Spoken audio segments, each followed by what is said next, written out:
Baik, bismillahirrahmanirrahim. Assalamualaikum warahmatullahi wabarakatuh. Kembali lagi bersama saya Ayas Fadullah Azam. Kali ini saya akan membahas salah satu materi yang ada dalam buku Ulumul Quran ya, yaitu sejarah penertiban dan pengumpulan Al-Quran. Jadi kita akan membahas bagaimana sih prosesi pengumpulan Al-Quran dari zaman Nabi Muhammad SAW, Abu Bakar As-Siddiq hingga Utsman bin Affan. Ya, bagaimana prosesinya? Mari kita bahas.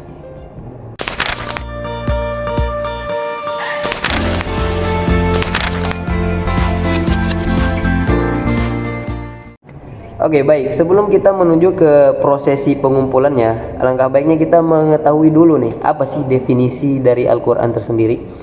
Al-Quran adalah kalamullah al-munazzal ala rasulihi Muhammad sallallahu alaihi wasallam biwasilati Jibril. Jadi Al-Quran itu adalah wahyu Allah yang diturunkan kepada Nabi Muhammad sallallahu alaihi wasallam dengan perantara Jibril. Ya, sampai sini bisa dipahami ya. Oke. Baik, yang kedua adalah apa sih alasan atau tujuan penertiban dan pengumpulan Al-Quran itu? Di sini saya memiliki dua poin penting. Yang pertama adalah untuk menjaga keaslian teksnya. Jadi biar wahyu yang diturunkan oleh Allah Subhanahu wa taala kepada Nabi Muhammad itu benar-benar terjaga keasliannya, tidak dirubah oleh orang lain. Kemudian yang kedua adalah memastikan Al-Quran dapat diwariskan kepada generasi mendatang tanpa perubahan. Ya, jadi ini adalah dua poin penting menurut saya yang melandasi apa alasan dan tujuan pengumpulan dan penertiban Al-Quran itu sendiri. Baik, selanjutnya kita masuk ke masa pengumpulan Al-Quran di masa Nabi Muhammad SAW. Yang pertama di sini ada poin proses turunnya wahyu ya. Jadi wahyu yang diturunkan oleh Allah Subhanahu wa taala itu tidak sekali turun, teman-teman. Jadi dia mutawatir, berangsur-angsur dan terjadi dalam kurun selama 23 tahun. Jadi dari awal Nabi Muhammad SAW diangkat menjadi Rasul hingga beliau wafat. Kemudian di sini ada media penulisan. Nah, ini dia cara pengumpulan Al-Quran di masa Nabi dulu dengan cara menulis di daun lontar atau tulang, kulit binatang, bahkan bebatuan. Ya, itu salah satu media caranya penulisannya. Kemudian cara kedua adalah dengan cara penghafalan. Jadi dulu setelah selesai Nabi Muhammad SAW menyampaikan wahyu Allah kepada para sahabat, beliau menyuruh para sahabat untuk menghafalkannya dan sekaligus mengamalkannya di kegiatan sehari-hari mereka. Jadi tidak heran dulu di zaman Nabi Muhammad SAW banyak sekali para sahabat yang menghafal Al-Quran. Kemudian di sini tidak dikodifikasi. Karena apa? Karena wahyu yang turun kepada Nabi Muhammad itu terus berlangsung hingga wafatnya beliau. Itulah mengapa dulu pada zaman Nabi Muhammad SAW belum dituliskan, Al-Quran belum dituliskan menjadi satu mushaf, karena wahyu itu terus berlangsung turunnya hingga Nabi Muhammad SAW wafat. Baik, sekarang kita masuk ke pengumpulan di masa Abu Bakar As-Siddiq mulai dari 632 Masehi sampai 634 Masehi.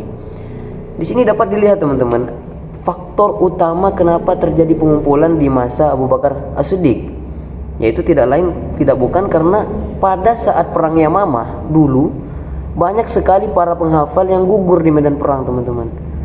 Maka oleh karena itu Umar bin Khattab langsung berinisiatif mengusulkan kepada Abu Bakar As-Siddiq agar Al-Quran dikumpulkan menjadi satu mushaf, karena beliau was-was akan kehilangan keaslian Al-Quran. Oleh karena itu diperintahkanlah Zaid bin Sabit untuk menuliskan Al-Quran dan mengumpulkannya menjadi satu mushaf. Alhasil manuskrip Al-Quran dikumpulkan dalam satu mushaf yang tertulis, tapi belum disebar luaskan. Kenapa? Next. Oke, next kita masuk ke penertiban di masa Utsman bin Affan, yaitu dimulai dari 644 sampai 656 Masehi.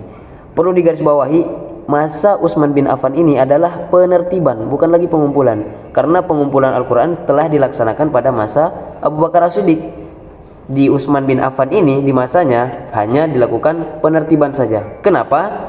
Karena adanya perbedaan cara membaca Al-Quran dari berbagai wilayah, atau bisa disebut dengan perbedaan lahjah lah.